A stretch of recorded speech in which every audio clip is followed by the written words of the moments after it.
How did Hamas acquire its latest missiles? This is a question that has been burning in the minds of many. We're diving into a topic of significant importance, a puzzle that has global implications.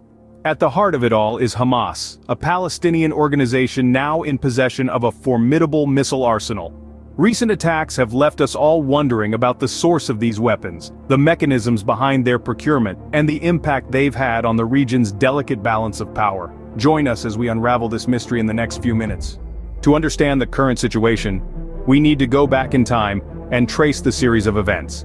Let's take a journey through a timeline that paints a vivid picture of the events leading up to the recent missile attacks. Our timeline begins with the initial acquisition of the missiles. The origin of these missiles is often a topic of debate and speculation. However, we know that Hamas, over time, has developed an expanded rocket arsenal. This arsenal has the potential to alter the balance in conflicts, particularly those with Israel. As we move along the timeline, we come to the surprise attacks by Hamas.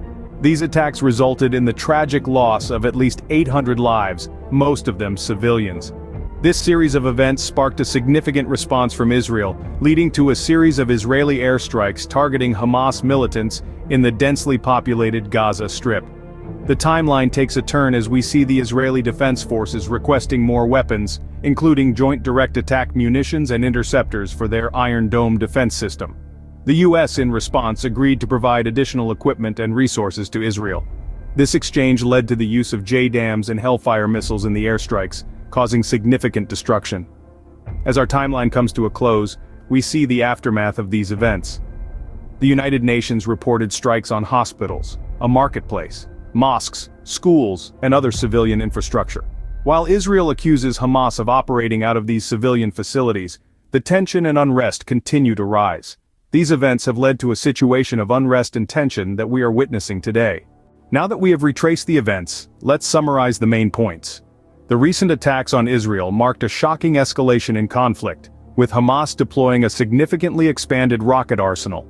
The source of these latest missiles remains a subject of intense scrutiny and speculation, highlighting the complexities of the situation.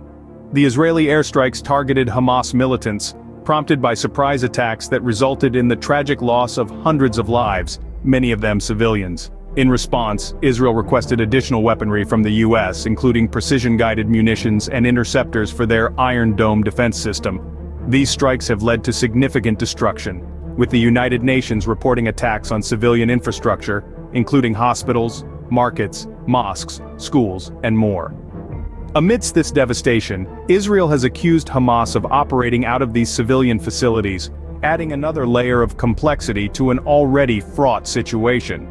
As we delve deeper into this issue, it becomes clear that the situation is more complex than it appears on the surface.